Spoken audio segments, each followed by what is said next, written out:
Kami mengucap syukur dan terima kasih kepadamu ya Tuhan buat kesempatan di sore hari ini dalam perkumpulan kami Raja bersama Guru dan Gere dalam karisan kami sekali sebulan di rumah keluarga abang kami Pak Oke.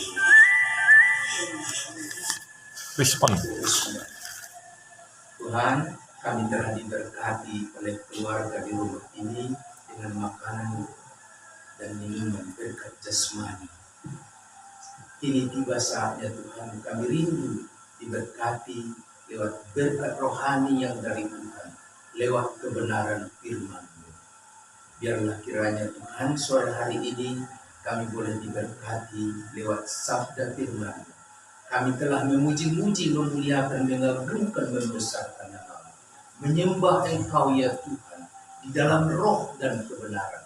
Kami yakin dan percaya segala pujian dan penyembahan kami telah naik dan boleh menjadikan dupa yang berbau harum di hadapan hadirat. Kini tiba saatnya Tuhan, kami juga rindu dikenyangkan, dipuaskan lewat sabda firman-Mu. Karena kami sadar kami hidup bukan hanya dari roti dan dari nasi saja, melainkan dari firman Allah itu sendiri. Olehnya ya Bapa, buka hati pikiran kami, terangi dengan roh-Mu yang kudus, agar kami dapat mengerti akan sabda firman-Mu. Jikalau ada kuasa yang lain, yang bukan dari Allah, yang mau menghambat firman-Mu dan kuasanya daripada kami, roh setan, bahkan kedagingan kami sendiri, kami sehati mengikat, menolak, mengusir, dan mematahkan kuasanya di dalam nama Tuhan Yesus. Singkirkan Tuhan. Berfirmanlah ya Tuhan, berbicaralah buat masing-masing kami, sebab kami telah siap mendengarkannya. Lebih daripada itu, bantu kami roh Allah, roh kudus, untuk berjalan seturut dengan sabda firman yang akan kami dengar pada sore hari ini. Terima kasih Tuhan, di dalam nama Tuhan Yesus Kristus, Tuhan dan Juru Selamat kami yang hidup, kami berdoa mengucap syukur serta menyambut taburan benih firman-Mu. Haleluya. Sama-sama kita katakan Amin. Shalom. Shalom. Senang kembali bertemu dalam perkumpulan kita Arisan Peparan Perkumpulan Raja Sitorus bersama Guru dan Gere setiap bulan di tempat ini. Dan perkumpulan ini saya lihat makin bertambah-tambah. Amin. Saya rindu di bulan depan makin bertambah lagi. Amin. Dan ada tempat yang lebih besar lagi. Kira-kira di mana kita belum tahu. Di Rawalumbu, ya hukum Burus Hidonga. Jadi bisa mendengar. Kita sudah diberkati dengan berkat jasmani dari keluarga Abang di rumah ini. Sekarang kita ingin diberkati dengan berkat jasmani dari kebenaran firman Tuhan. Dan sore ini izinkan saya berbicara tentang kegagalan manusia adalah kesempatan bagi Allah. Sekali lagi, kegagalan manusia adalah kesempatan bagi Allah. Tuhan. Kita lihat firman Tuhan dari Markus 5. Kita buka kalau ada yang membawa Alkitab. Kita baca dari kitab Markus 5 pasalnya ayatnya 21 sampai dengan ayatnya yang ke-43. Perikopnya, Yesus membangkitkan anak Jairus dan menyembuhkan seorang perempuan yang sakit pendarahan. Jadi tidak kebetulan ini firman Tuhan ini saya persiapkan.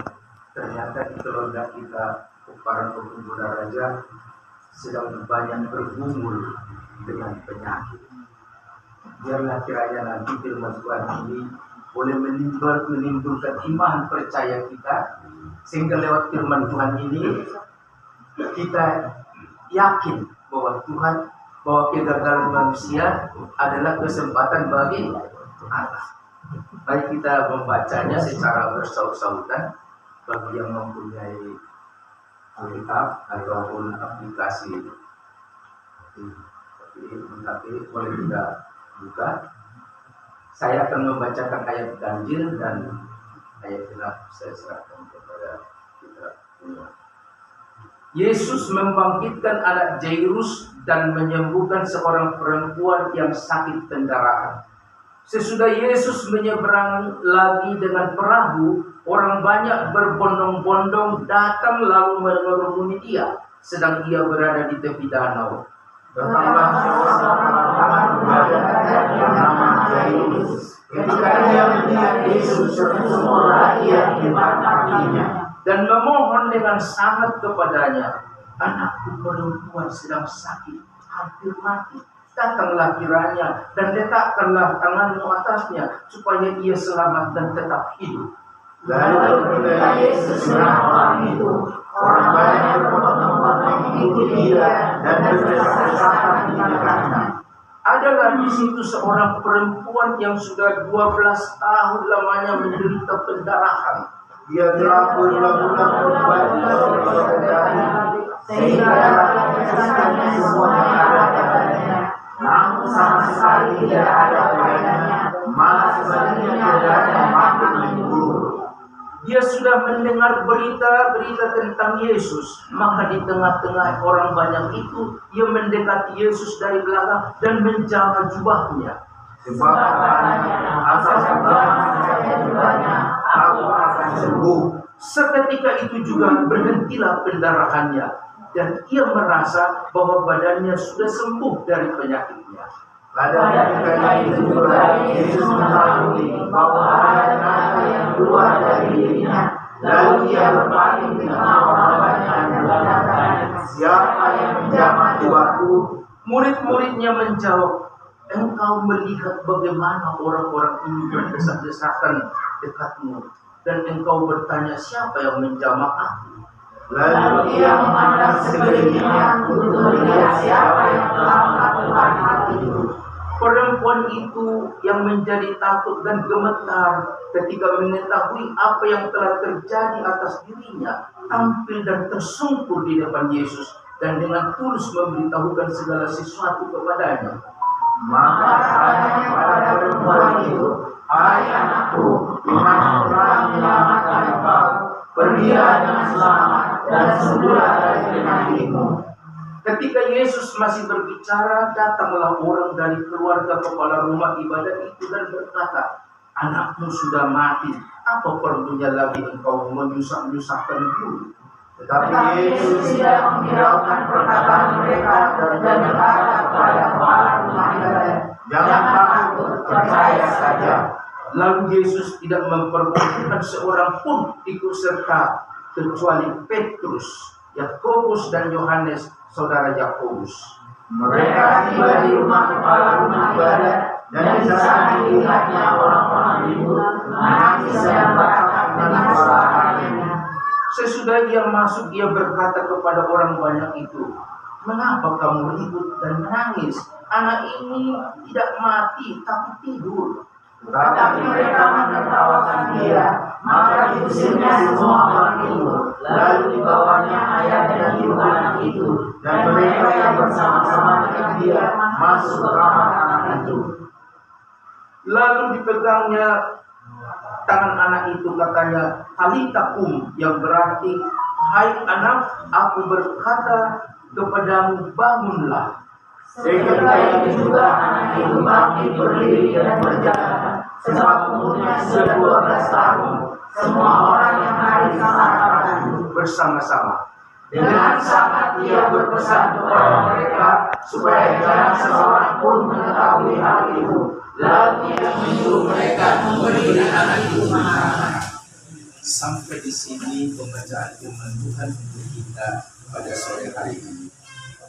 Bapak Ibu Saudara kekasih dalam Tuhan, masalah adalah bahagian kehidupan kita. Sebagai manusia tidak ada yang dari kita mampu menghindar dari masalah. Amin. Amin. Tidak masalah apakah kita besar atau kecil, kaya atau miskin, berpendidikan tinggi atau tidak berpendidikan, orang kuat atau lemah. Yang namanya masalah adalah bahagian hidup kita sebagai manusia. Apakah kita ke gereja setiap minggu? Apakah kita melakukan yang baik atau tidak? Masalah tidak pernah hilang dari hidup kita. Amin. Amin. Mengapa Bapak Ibu Saudara kekasih? Masalah tidak pernah hilang dari kehidupan kita sebagai manusia. Mengapa? Ada yang bisa? Bagian kehidupan orang hidup. Iya. Karena kita diciptakan adalah penuh dengan keterbatasan. Ya. Kita terbatas. Karena keterbatasan inilah kita tidak tahu apa yang akan terjadi dalam hidup kita besok. Siapa di antara kamu yang bisa menambahkan sehasta dalam jalan hidupnya? Kata firman Tuhan. Tidak ada. Jadi perbedaan orang percaya dengan orang yang tidak percaya bukan pada berapa banyak masalah yang mereka miliki, tetapi bagaimana mereka menghadapi masalah itu ataupun menyelesaikan masalah itu. Dalam pembacaan firman Tuhan hari ini, kita mendengar dua cerita orang tentang masalah dan bagaimana mereka menghadapi masalah itu dan menyelesaikannya. Yang pertama dikatakan tadi, kisah tentang seorang bernama Jairus. Jairus ini adalah orang yang sangat penting di tengah-tengah masyarakat.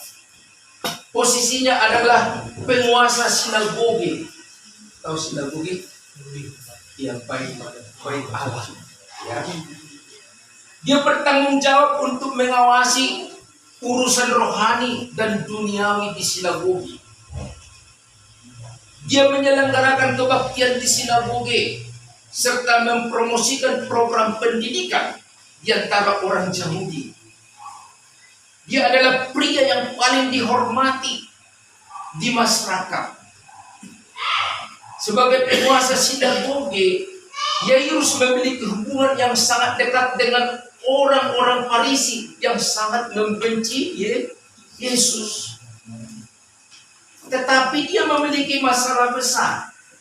Masalahnya adalah tadi apa? Putrinya yang berusia 12 tahun sakit parah, sakit keras. Ya. Dan hampir sekarat. Ya. Sebagai ayah dapat kita memahami cinta untuk seorang putri yang berasa 12 tahun. Dari pengalaman saya, bahwa tidak ada yang tidak akan dilakukan oleh seorang untuk seorang putrinya yang tercinta. Betul apa betul? Betul. Tidak ada perawatan yang terlalu mahal. Tidak ada dokter yang terlalu mahal. Tidak ada rumah sakit yang terlalu jauh. Yairus sudah menghabiskan semua uangnya untuk membayar perawatan medis demi kesembuhan putrinya. Dia telah melakukan yang terbaik untuk menyembuhkan putrinya, tapi sepertinya usahanya sia-sia. Tidak berhasil. Dia sudah ketakutan dan frustrasi. Dia hampir menyerah, hampir tiba. Hanya ada satu harapan untuk menyelesaikan masalahnya, yaitu datang kepada Yesus. Untuk apa? Untuk memohon belas kasihannya dan membungkuk di hadapannya untuk mendapatkannya. Yairus harus bisa melakukan satu hal. Apa itu? Dia harus melupakan apa? Martabatnya dan harga dirinya sebagai pemimpin sinagogi, orang yang disegani di dalam masyarakat pada waktu itu. Dia harus merendahkan diri di hadapan Yesus. Dan ia memutuskan untuk pergi kepada Yesus dan sujud di bawah kaki Yesus.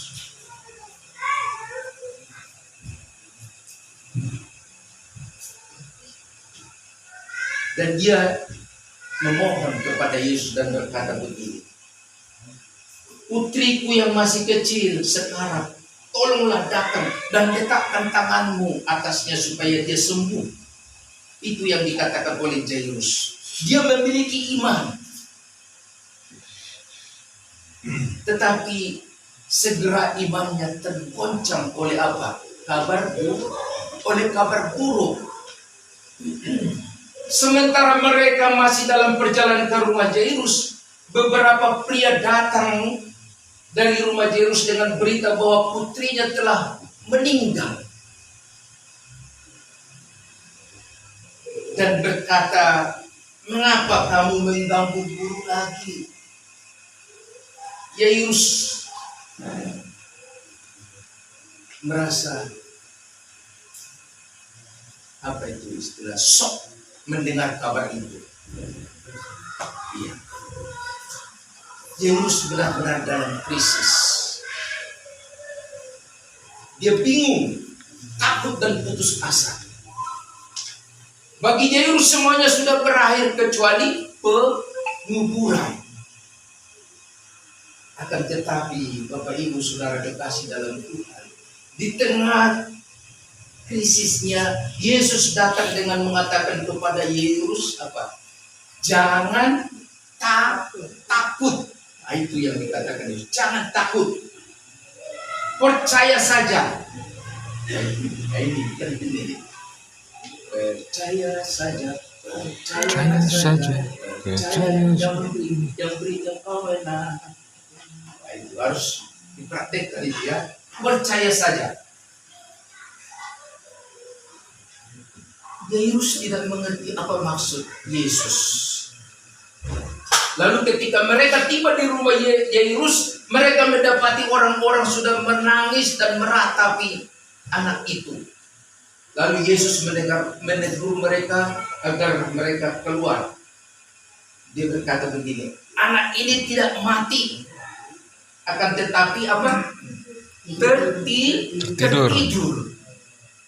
Kira-kira kalau ada seperti ini datang ke rumah kita saat kita mengalami musibah, kira-kira apa yang dikatakan oleh orang-orang banyak?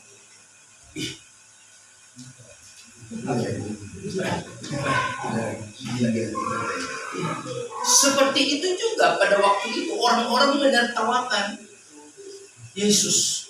Oh, bilang tidur. Sini boten wae Thomas. Begitu kalau orang Jawa kan banyak Jawa. Iya. Yang benar aja Mas katanya. Iya. Kira-kira begitu kalau bisa berbahasa Jawa. Iya. Lalu Yesus dan murid-muridnya dan Yairus dan istrinya pergi ke anak itu dan berkata, apa tadi dikatakan dalam bahasa ininya?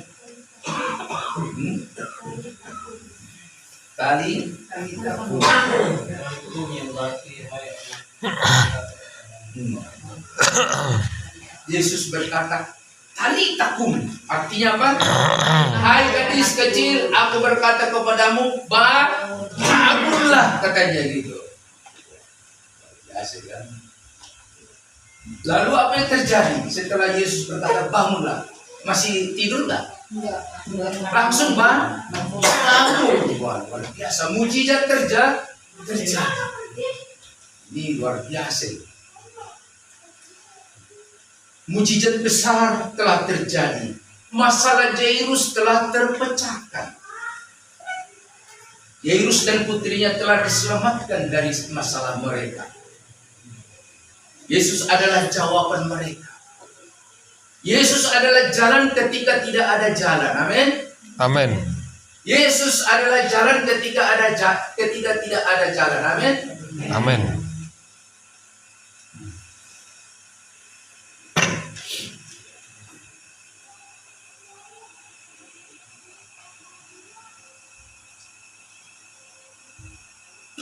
Yesus adalah harapan bagi orang yang berputus asa.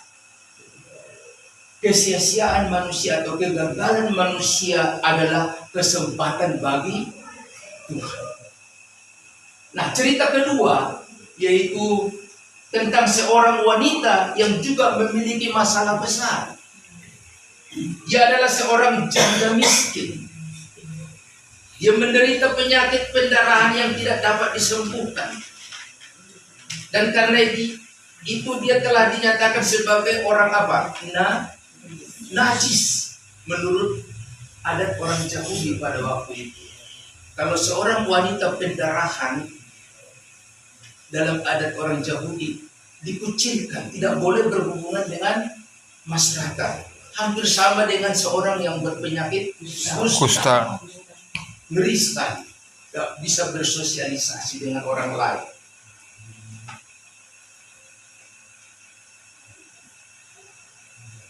Dan karena aturan itu, wanita itu tidak diizinkan pergi ke sinagoge untuk beribadah.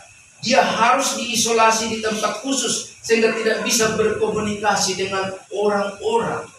Dan menurut cerita ini tadi, dia telah mencoba melakukan usaha yang terbaik. Dia sudah menghabiskan segala-galanya demi untuk kesembuhan. Tetapi apa yang terjadi bukan semakin baik, tapi semakin parah. Kira-kira kalau kita mengalami seperti ini, sudah habis terjual yang ada disimpan di laci-laci apa itu berlian, emas, udah habis semua, hanya tinggal rumah misalnya. Kira-kira masih berani nggak menjual rumah untuk semua? Masih ya? Masih ada harapan ya? Wanita ini pun sudah habis, tinggal badannya saja, tidak ada lagi. Udah dia habiskan demi untuk kesembuhannya. Bukannya semakin baik, tapi semakin parah. Kalau kita sebagai manusia biasa seperti ini, mungkin sudah lebih baik Lebih baik Tuhan panggil saya. Ya. Ada orang berdoa seperti itu ya? Ada. Panggil saya daripada saya menjadi. Ya. Ini namanya apa? Diva, menyerah. Kita masih mau nggak seperti itu? Yang sudah mengikut Tuhan bertahun-tahun masih mau menyerah? Seandainya terjadi dalam kehidupan kita penyakit seperti itu, ada nggak yang berdoa seperti itu? Saya yakin di sini tidak ada. Amin. Amin. Kita semua mempunyai iman, masih ada harapan. Mujizat masih ada. Itu. Kalau ada orang berkata mujizat sudah lampau, itu adalah orang-orang yang tidak mempunyai iman.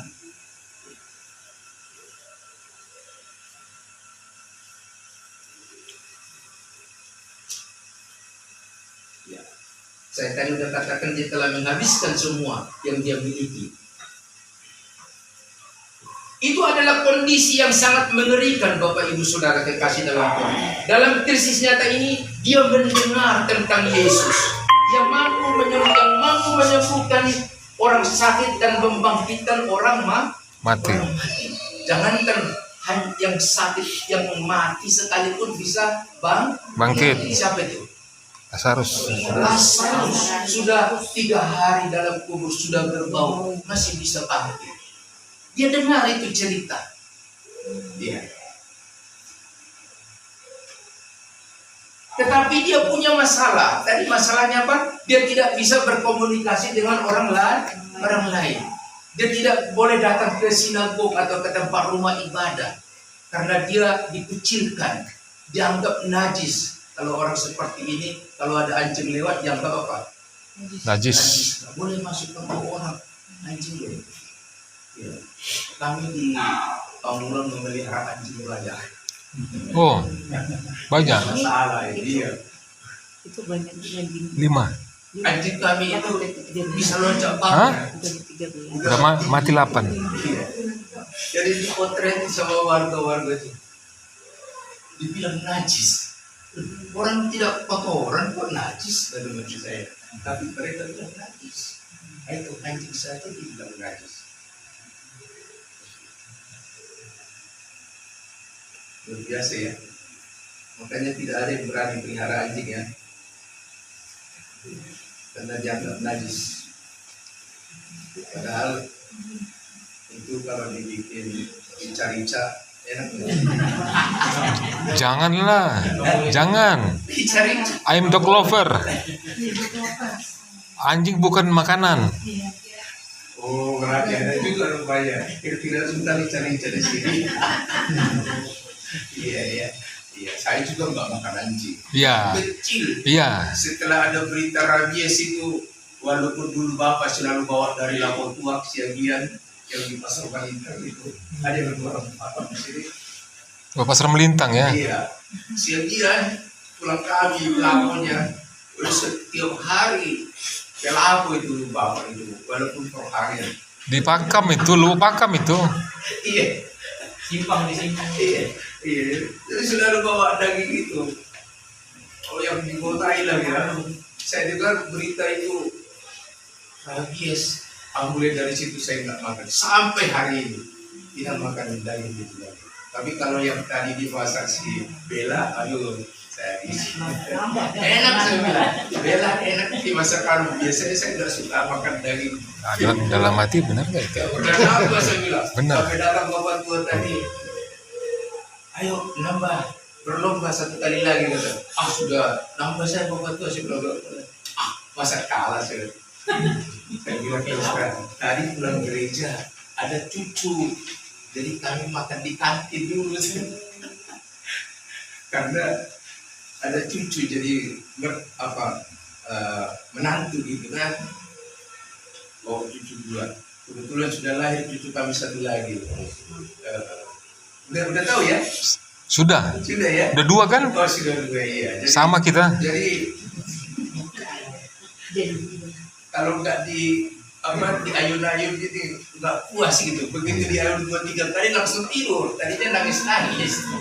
Udah bau tangan dia dengan tangan opungnya. Iya. Begitu 2-3 kali diayun langsung tidur. Udah punggung aku lah.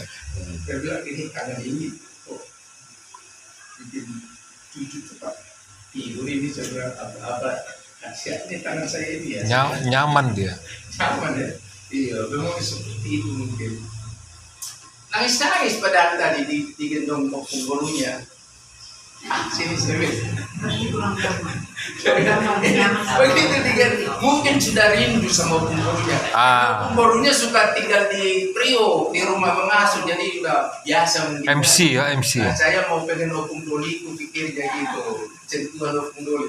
Begitu saya sentuh, saya ayun-ayun 2-3 kali, langsung tidur. Saya bilang ini, itu juga dicuci di dalam hati saya. Itulah sifat apa istilahnya kalau cucu ini mengobati apa istilahnya, melihat cucu itu biar kita udah capek tetap rasanya betul ya. Hilang semua kan, hilang. Jadi lega gitu. Makanya cuma punya cucu ya, yang belum punya cucu. Ada yang belum punya cucu? Banyak lah. Banyak. Masih ada yang sedang menanti ya. Siapa kira-kira yang akan mendapatkan cucu sebentar lagi? Sejauh. Oh, belum ada yang ini ya. Oh, ini udah hampir semua punya cucu ya. Sudah punya cucu. Apalagi Abang Bor sudah cici ya. Bapak Santri kan belum, Pak Santri. Iya, belum. Oh belum ya? Nanti waktunya Tuhan. pasti yang terbaik. Indah pada waktunya. Indah pada waktunya. Oke, kita lanjutin sedikit lagi.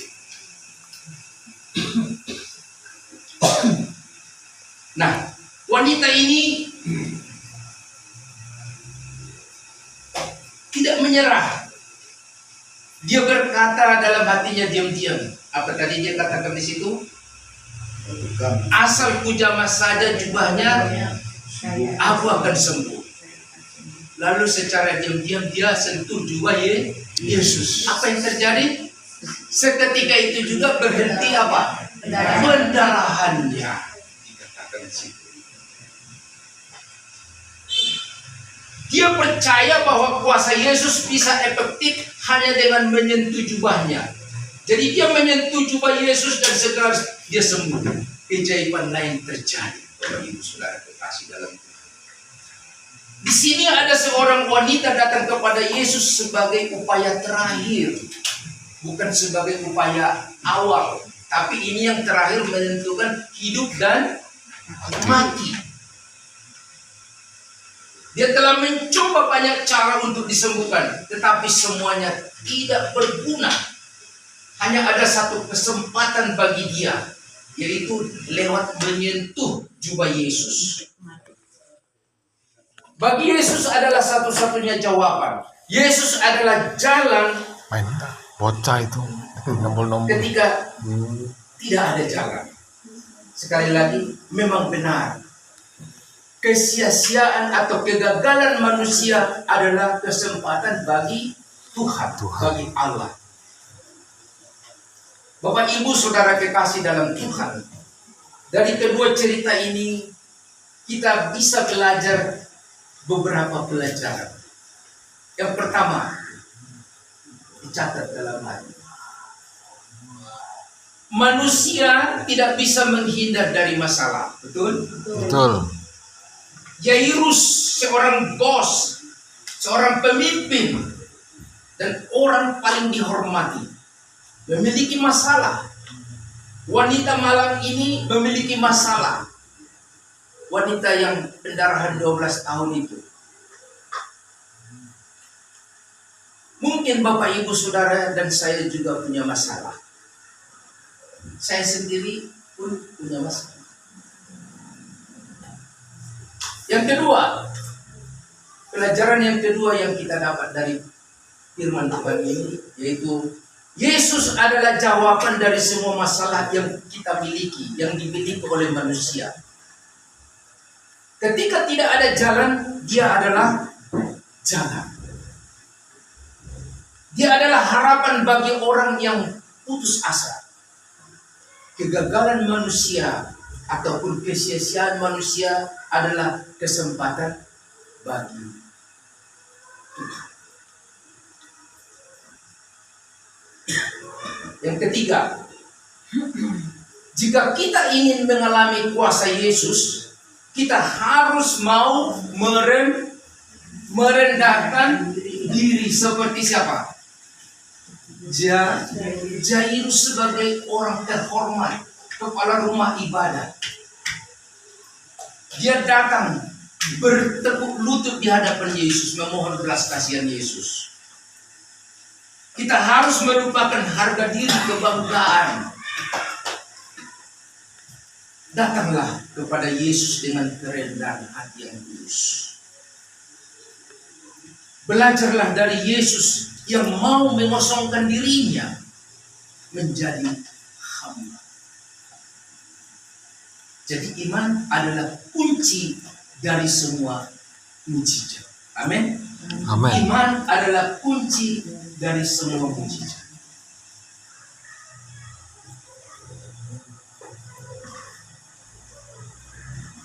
Saya sudah bersaksi bulan yang lalu tentang pernah saya sakit ya.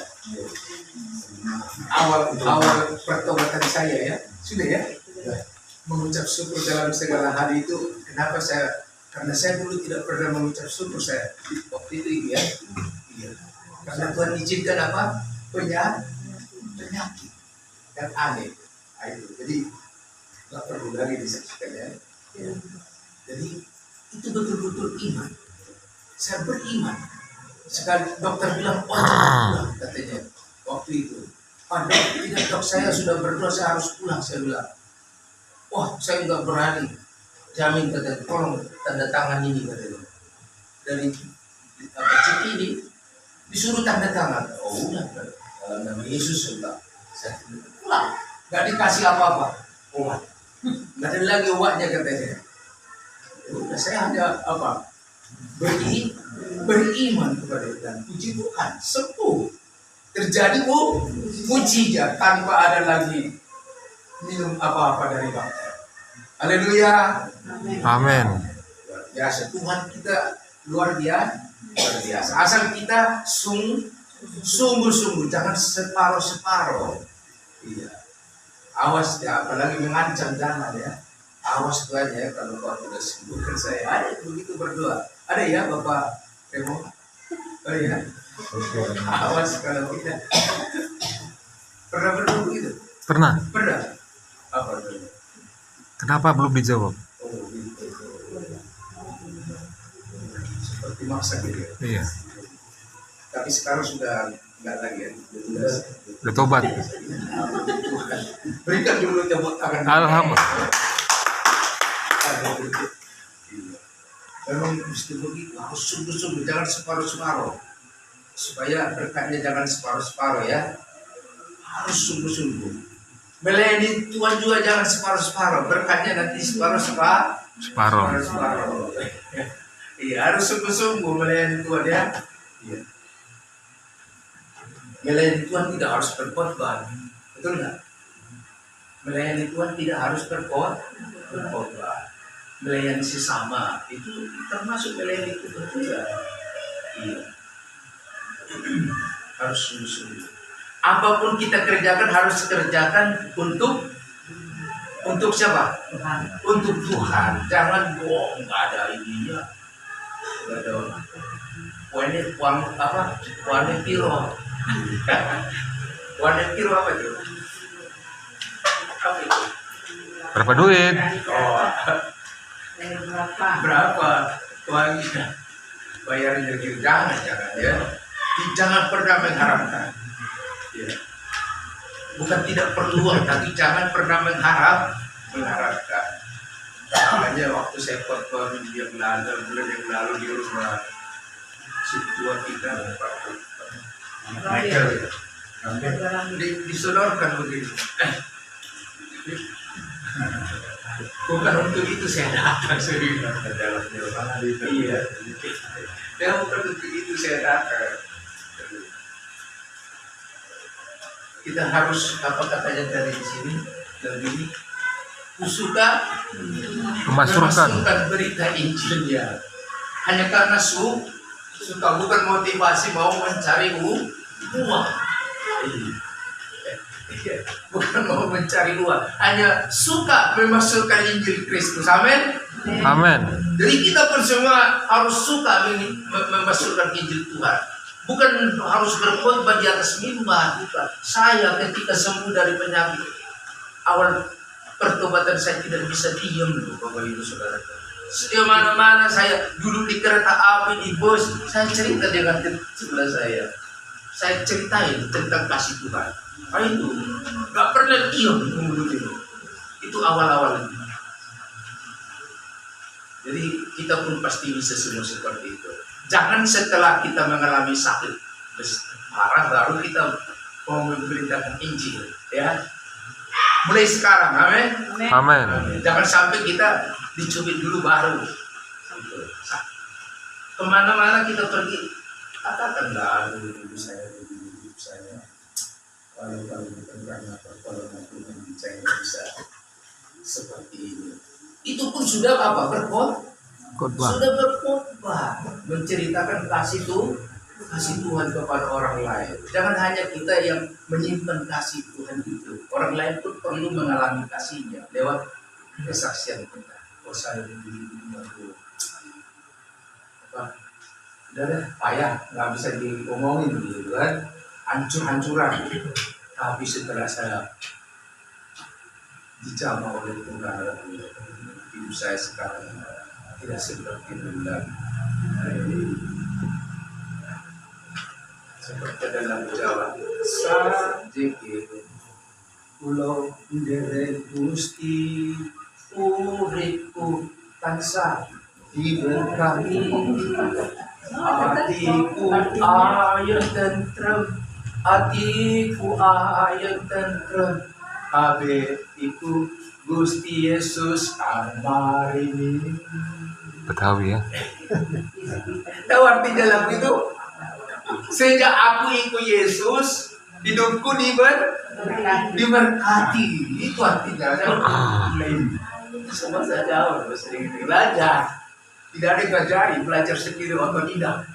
Oke? Subjeknya. Sejak aku mengikut Gusti Yesus, hidupku diberkati, hatiku tentram, hatiku damai. Burma kita gampang ini tuh tersinggung, gampang ini marah-marah. Dia preman dulu waktu kita. Oh iya. Iya. Tapi setelah Tuhan ubahkan, ada damai dan terang. Bisa ya? Jadi apa yang kita alami ceritakan kepada orang lain. Perubahan apa yang kita alami ceritakan kepada orang lain. Jangan simpan-simpan sendiri. Kasih tetangga cerita-cerita. Itu pun sudah termasuk memasukkan Namanya. berita Injil. Ya, itu tandanya kita cinta Yesus. Ku mau cinta Yesus. Ada kan dia lagunya? Oh itu. Jangan kita hanya nyanyi doang. Ku mau cinta Yesus selamanya. Tapi hanya di bibir. Iya. Cinta Yesus itu artinya kita harus beritakan siapa Yesus. Jangan hanya jangan hanya kata siapa itu? Ngomong doang. Jangan hanya omdo. Harus kita buktikan kita cinta Yesus, memberitakan kasihnya gitu. Oke. Yang terakhir pelajaran yang keempat yang kita dapatkan dari dua cerita ini yaitu jika kita memiliki iman, kita akan melihat dan mengalami mujizat dalam hidup kita. Amin. Amin. Yairus memiliki iman, jadi dia mengalami mujizat. Putrinya diselamatkan dan disembuhkan. Wanita miskin itu juga memiliki iman, sehingga dia juga mengalami mujizat. Yesus berkata kepadanya, apa tadi dikatakan? Kata Yesus kepada, pergilah dengan selamat dan sembuhlah dari penyakit. Mari kita angkat dulu satu yang apa ya kira-kira.